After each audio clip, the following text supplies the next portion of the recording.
Welcome, perceptive readers. I'm James Lynch, and we are going to discuss this topic in the blue gold iron moment. Blue gold iron moment. Nice foundational thoughts, um, keynotes, if you will. And it actually addresses, well, before I tell you what it addresses, you heard me say, and of course I will continue to say, that as I realized just how much uh, God's holiness is to him, you see what I'm saying? What exactly it means to him that no human being can measure up to it, but he is holy. And that there is still such a thing as goodness and righteous indignation, um, getting along, also conflicts, how we deal with conflicts and things of that nature. It's like, even in his holiness, how he can resolve a problem just like this or resolve a problem just like that. He honors us. You see, even that's the word I'm going to even use. There are other words that describe him as condescending, getting down on our level to deal with us. And of course, that applies as well. And the thought still goes through my mind about, boy, look how much honor or dignity he still treats us, even if it's just for the simple fact that he is saying, I put too much good stuff in you, the essence and image of who I am in you, not to treat you even any different. And see, that's the thought that goes through my mind in times of feelings. And so that's why, we say, even if you don't respect the person sometimes, or you see, or don't want nothing to do with them, even in the conflicts, there's a certain way that we still try to comport ourselves to resolve it. You see, if it's not something that's irreconcilable, which really it takes a lot to make a situation irreconcilable, even though we do hear, shame to say, so many persons taking it there today or crossing that line in that way. And yet it still doesn't change the fact it takes a lot to really make a situation irreconcilable, where you don't even want the individual on the face of the earth anymore, you see. So we won't go into that aspect of things. We're going to go into why God still has given enough expressions through his word that he wants us to deal with one another in honorable and dignified manner. He certainly does want us to do that. And even more so, if I may say, when there's a conflict. Uh, there's a standing on your own 2 feet, if you will, an expression, stand as a man. I'm going to even say, with the way that these feminine ones express themselves, you see, today, stand as a woman, you see. And that really means being able to communicate directly with the person. You see what I'm saying? Using the means. Sometimes it starts with, you see, direct talking. Then there's sometimes correspondence. And when situations get more complicated than what people expected, even the superior authorities or the courts of the land uh, gets involved at times. They even have to get involved to help resolve the situation. What I'm saying is, sometimes these first steps of what I'm about to talk about now, you heard me mention about clubs and groups, how oftentimes, at least on the first level, they are even self policing themselves. And then, even in the churches, there's such view or spirit of confidential shepherding. And what that will often involved, at least in the past, and that's why sometimes it's kind of a joke is kind of made about it or what have you. But all the same, there are still many persons benefiting from what I'm sharing with you, and they didn't They didn't take that mercy that was shown to them in that way and misused it. They actually learned it. They actually benefited in such a way that that application of even Jesus' words when he had forgiven somebody one time before about this situation or that situation, and some persons actually gave him pushback for doing it. And Jesus was basically mentioned. See, I'm putting it in my own words, but it was almost like, well, who would love more if that much was forgiven of that person?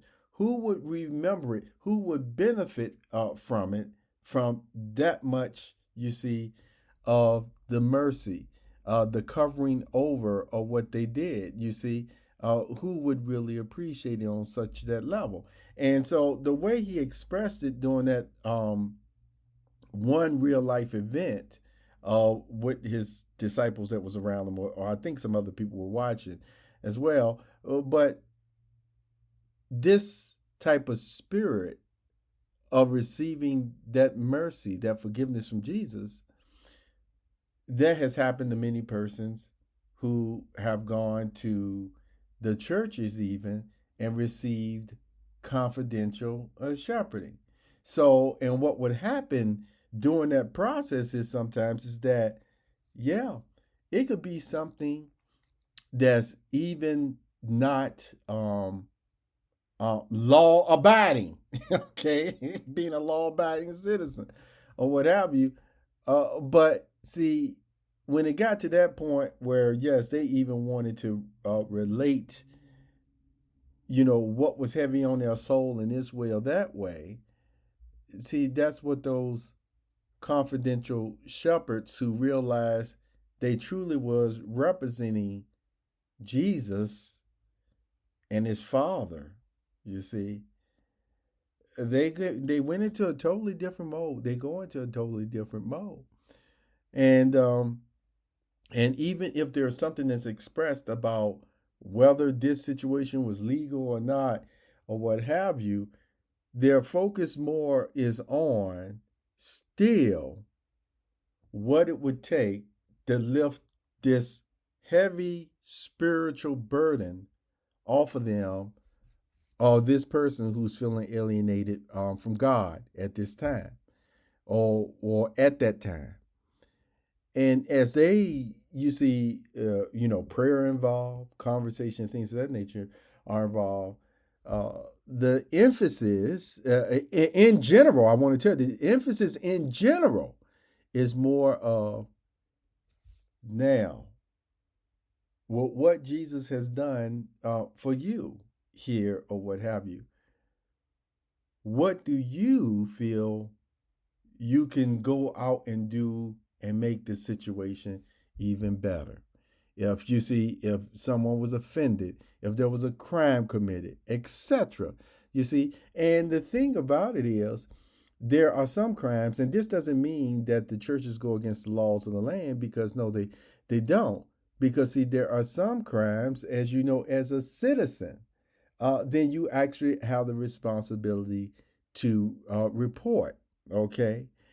Yet, with that reporting, and that's what I mean about with reporting, as normally, even if the confidential shepherds in this way say this or that, guess what? They have to be willing to say and stand on what they said and state, even if it involves having to go to court.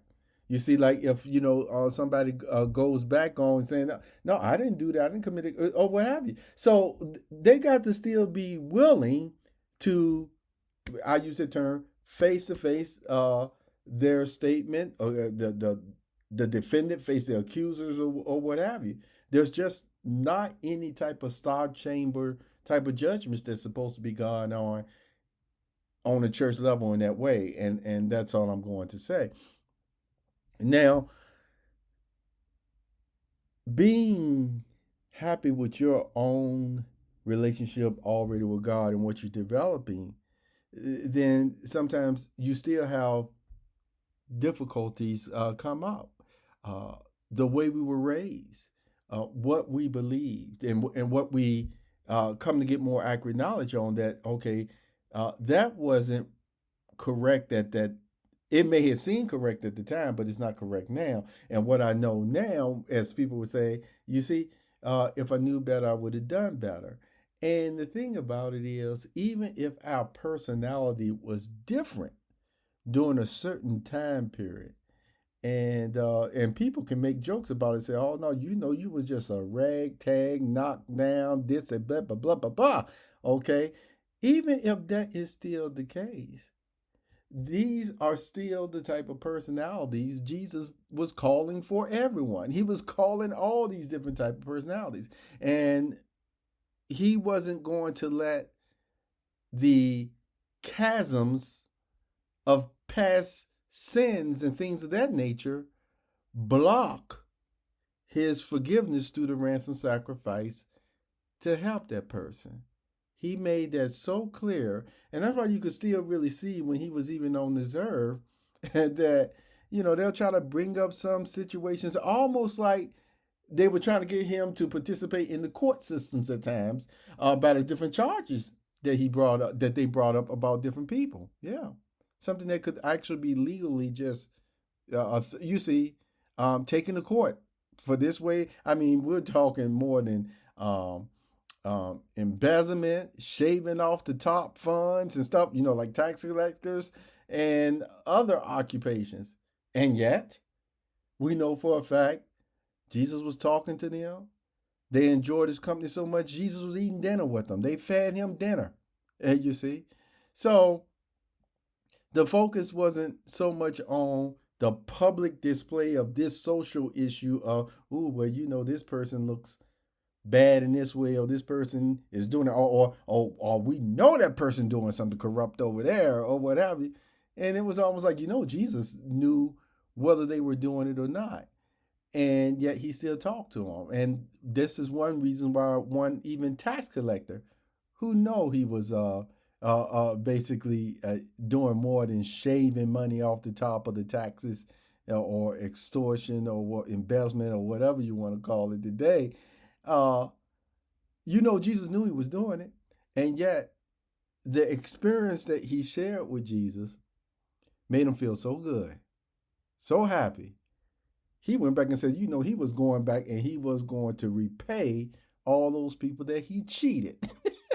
and I almost got the impression, I think it was almost making it seem like he was going to give them almost like interest. You see what I'm saying? For punitive damages, if you will, for the hardship that he gave them or whatever. All the same, at the very least, he was saying he was going to pay back everything that he had cheated people out of. And it really gives you confidence that he did exactly what he said he was going to do, because God had it written in the Bible that that's what he was going to do.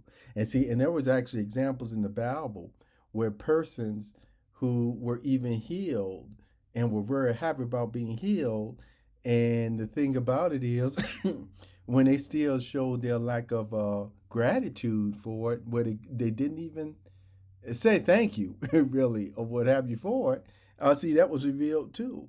The lack of appreciation and gratitude for what Jesus really did for them. So it's like, thank you, and then ran off. Now, with all that being said, this is what I want to state with you about restoring balance through accountability. I place my own name as an example. I place my own paywall as an example because this is something that I've experienced before, and I know a lot of people are experiencing right now. So you can actually take this information and still, apply it to your situation. And anybody that maybe you had a conflict with on this type of situation, then hopefully, they'll be moved to do what's right, if not for any feelings for you per se, but it's probably a strong possibility that this person has some type of spiritual a background, um, a belief system, honor code, or what have you, that maybe that would still even appeal to that even type of code. All the same, this is what I want to emphasize. Here it is, restoring balance through accountability. Today, I want to make something very clear. I'm not here to speak about revenge. I'm not here to call for anyone's downfall.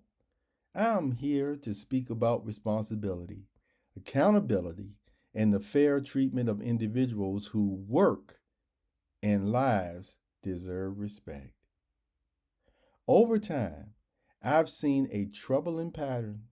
Individuals and groups with knowledge, influence, and the means to do better have instead chosen to mistreat, dismiss, or even undermine. Let me be direct. Those who know better should do better. And when they don't, they must be reported back to their own brotherhoods, their own systems of accountability. See, keep this in mind, perceptive reader. Remember, I told you on the first level, there are many, we know companies, we know agencies, institutions, and there's certainly the justice system where they actually do police on the first level at least. And see, we talk about internal affairs. You probably heard of those type of departments. Their own system of accountability. So now I am not interested in talk about or talk of karma or abstract punishment. That's not my focus. Their true accountability is simple: to pay me properly through the channel I've provided. buymeacoffee.com/James Poeartistry. That is the fair and right response. Any further ill treatment, disrespect, or delay only does one thing: it reduces their own ability to fulfill that responsibility. It cuts off the very capacity to pay, and in the process, it undermines their own credibility and standing. The principle is simple: not revenge, not destruction, and restoration through rightful actions. I stand on balance, accountability, and fair compensation. That is the framework I expect, and that is the framework I uphold. And I'm telling you, for really decades, that is my modus operandi. Thank you for being with me on this Blue Gold Iron moment. I'm James Lynch. Have a wonderful day.